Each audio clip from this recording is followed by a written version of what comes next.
Hey, welcome to another edition of Kyle Meredith with the interview series presented by WFPK at WFPK.org. Consequence and the Consequence Podcast Network. Thank you so much, as always, for making your way here, checking this out. You know what to do. If you like what you see, like what you hear, hit that subscribe button so you can keep up with all the interviews that I put out every single week. That's 3 brand new ones every single week to keep up with all of your favorite artists. And I am so excited today to be talking with JoJo. Hello. Hi, Kyle. How are you? I'm great. I was just telling you before we started this that I've had a whole year and a half of like being, kind of in and out of the house, mostly in, and I still haven't figured out how to have a good setup for interviews. So my apologies. It looks great. You really, I'm telling you that right now. What you've got going on right now, everything looks good. It's a good background. All right, We've all had to figure that out. So I like what you have working with right there. So it's sitting on the floor, couch behind me. Yeah, it's a good shot. So congratulations is in order, because as we speak, you've announced not only a brand new single with Worst, I assume, but also a brand new collection. I'm going to say collection because we're going to get to that in a moment, called Trying Not to Think About It. First off, what I've heard so far with this first single is so great as always. So, I mean, wow, congrats. It's great to have new music from you again. Thank you. It feels so good to put out new music because as artists, I think we can tend to obsess over things and nitpick it. And that actually lends itself to what this whole project in its entirety is about. Toxic thoughts and negative patterns, and how our anxious or depressed thoughts or experiences can contribute to our relationships, like starting with the one with ourselves. And we can start things before they stop or block our blessings. And so I'm in the process of continuously trying to remove my guards, peel back layers, get over myself. And I'm grateful for the response so far. It feels really nice.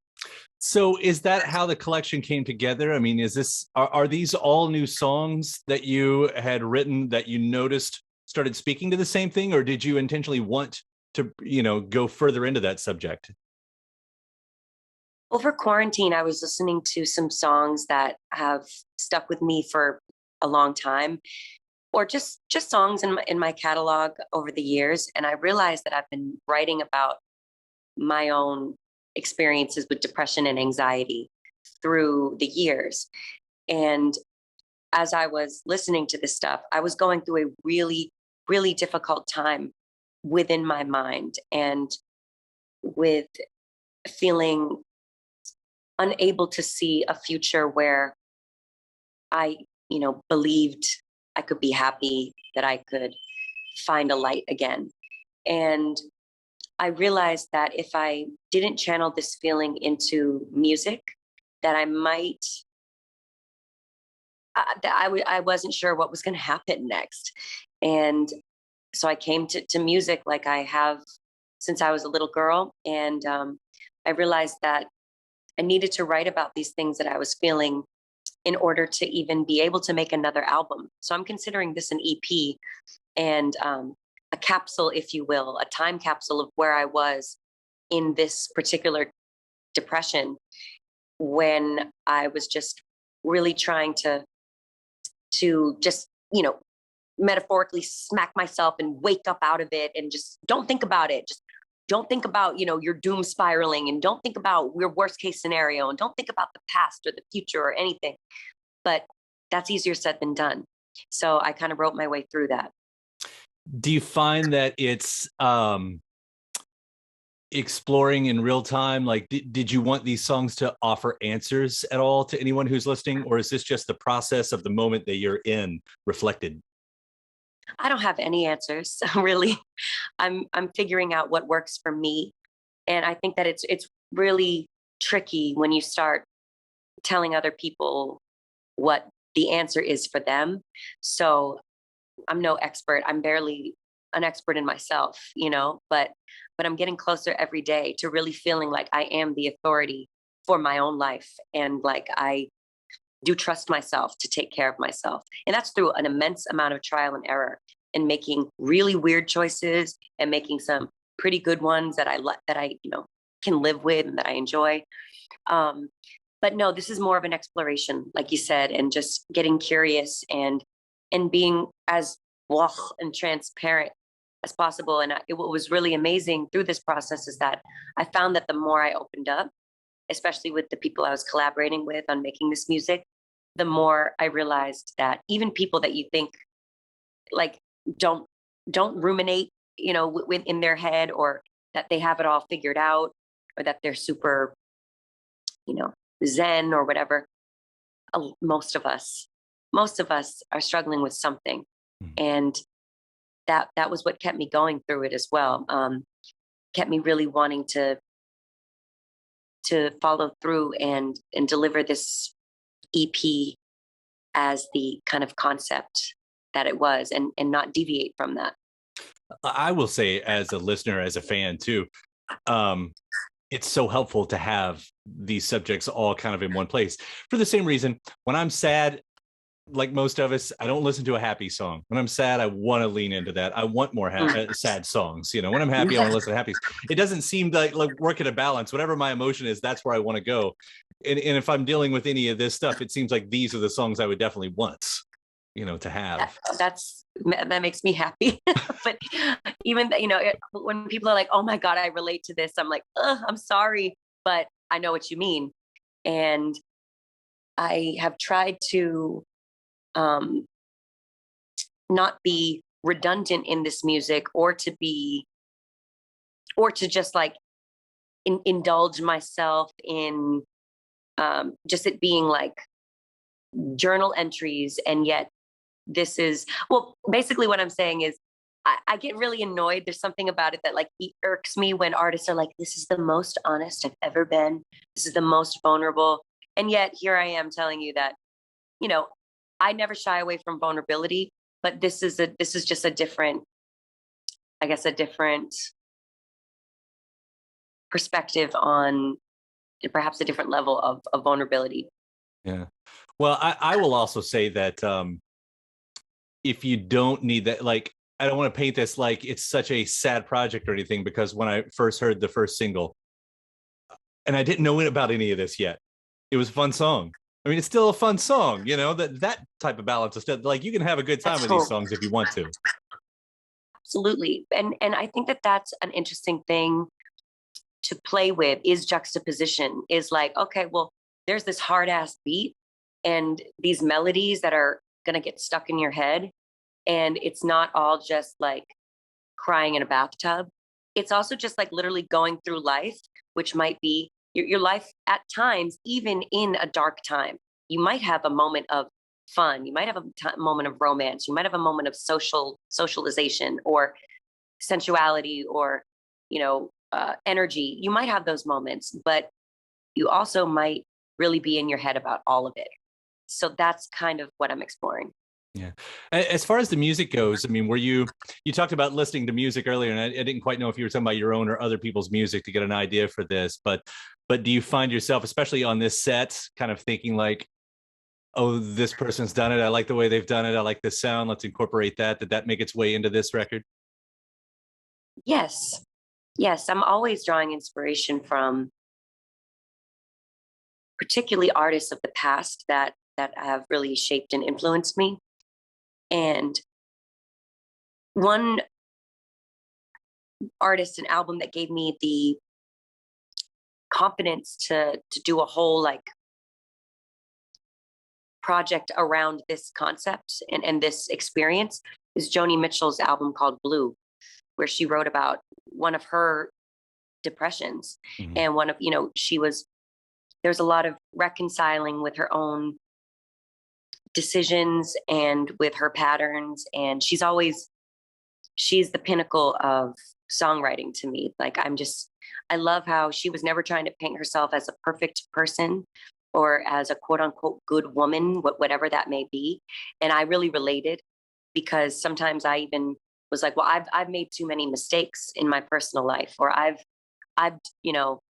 been selfish. And she wrote about that in a way that always really inspired me to be unafraid. Amy Winehouse is that type of writer to me as well. And then as far as sonically, I have been continued to be inspired by what I consider to be like classic R&B and meeting pop of like the 90s and 2000s. So I'm thinking Usher, 8701 and Confessions. I'm thinking Justin Timberlake, Future Sex Love Sound. I'm thinking the progressive production of Timbaland when he was producing for Aaliyah, and how exciting it was like to have just such experimentation. And also I'm just inspired by the state of R&B right now with what H.E.R is doing, and Snow Allegra, and Victoria Monet, Silk Sonic. And it's a really great time to be making R&B music.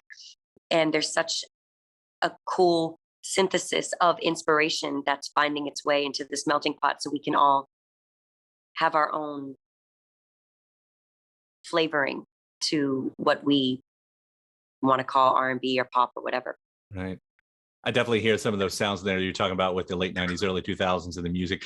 The Joni Mitchell, I love that you said that. I mean, Blue, it's one of the greatest albums of all time. It's the 50th anniversary year this year. Yes. Got a copy right over my shoulder that it was the first gift my wife ever bought me was the vinyl version of that. And it's a very thoughtful gift. It's still getting a lot of miles around here on that one.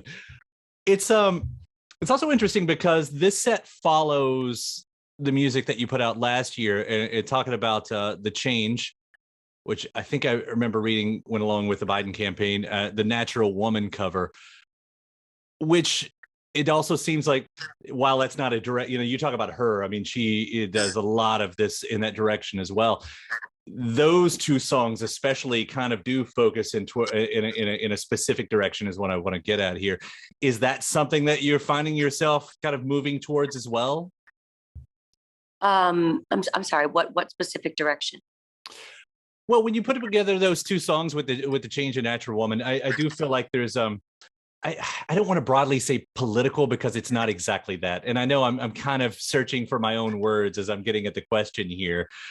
But there is a really direct approach that seems to be a bit of ownership. That does seem to be speaking to the moments at this time. That's not just personal, but it's also outward as a very personal moment. Well, as much as I am a songwriter and just consider myself, I'm blessed to live the life of an artist, and I get to play and experiment and all those things. But my first love, and what I feel most confident in sometimes, most of the time, is singing, is being a singer. So when I have the opportunity to sing a song like The Change that Diane Warren hit me about, and, asked if I would sing this for that campaign, I took the opportunity, and I was, honored to be a part of that moment in time. I think that there are so many things going on that we will never be privy to. So when it pertains to politics, I really am not, I'm not big on jumping out and saying, this is what you should do, or this is what I'm doing. Or when it comes to social justice, when it comes to human beings, I feel confident in talking about human beings and in talking about things that I think are right and things that I think are fair. But as far as politics and things like that, I don't necessarily see myself waving, a party's flag, for example, or anything like that. But yeah, I don't know.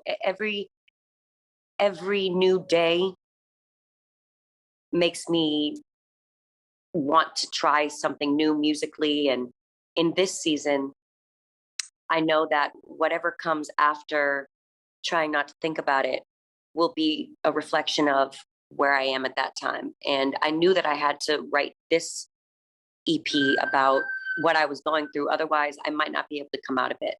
Because when you're in that moment of, for me, depression sometimes manifests as just being exhausted and wanting to sleep all day and wanting to isolate and not really be in the mix at all, and just kind of counting myself out. And I had to actively try to break that.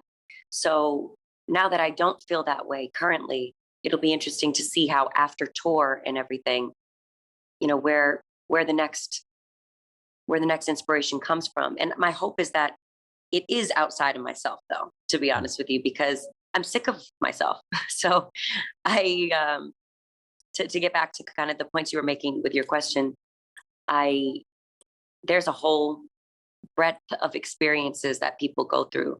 And I am most interested in the human experience, but it doesn't just need to be mine. Social justice would have been so much finer of a point if I'd said that, because that's exactly what I meant, and I just couldn't get there. You mentioned the tour, and you're going to do some dates this year too. So as fans, what can we expect? Because everything is so different this year, especially with touring. I think you're doing, as I read right now, 6 dates. Yes. So these will be the most intimate shows that I've done in years. And I'm just so eager to get out there and to feel that human connection, because I think that's the greatest pleasure that I have as an artist. It's like the most amazing joy to be in a room and to all be singing lyrics that you all relate to some extent, and that like move you. So I can't wait to make this a real event and a experience for my fans, especially since they sold out these dates so quickly. It really motivates me to make this a night they'll never forget. And kind of as soon as they step into the venue, I want them to feel seen and taken care of, and like everything was thought out for them. Well, I've seen the excitement online of people talking about these shows, and those sing-along moments I know a lot of people are looking forward to. It kind of brings up a lot of your older records got the re-recorded versions, and I've seen the question being asked a lot, because now they're streaming, if you have any plans of doing a physical versions of those as well. Oh, good question. Like there's actually a lot behind the scenes that I didn't know about that goes into like how long it takes to do a vinyl press, or to do physical CDs and things like that. So I don't see why not, but I'm not about to drop it on you like and be like, haha, look what I did. Cause it's not my focus right now. I'm focused on new music, but I also would love my fans to have the opportunity to have physical versions if they want them. Yeah. Well, it's right now, especially the vinyl, to get a vinyl turnaround is forever. Yeah, so, it's crazy. I'm like, it's amazing. How long? Yeah. What? Yeah. You want to make a buck these days? Open a vinyl pressing plant. You can run the world. For real. In the meantime, trying not to think about it. And again, this first single with Worst, I assume. It's always so great to hear what you're doing and to hear this new music. And you know, I think everyone hates to hear that any of us are going through rough times, but that you've been able to articulate it in such a beautiful way. We're also grateful for that. So thank you so much. Thank you for listening. Thank you. JoJo, thank you so much for taking the time to talk about it too. This has been a lot of fun. My pleasure. Thank you for your questions.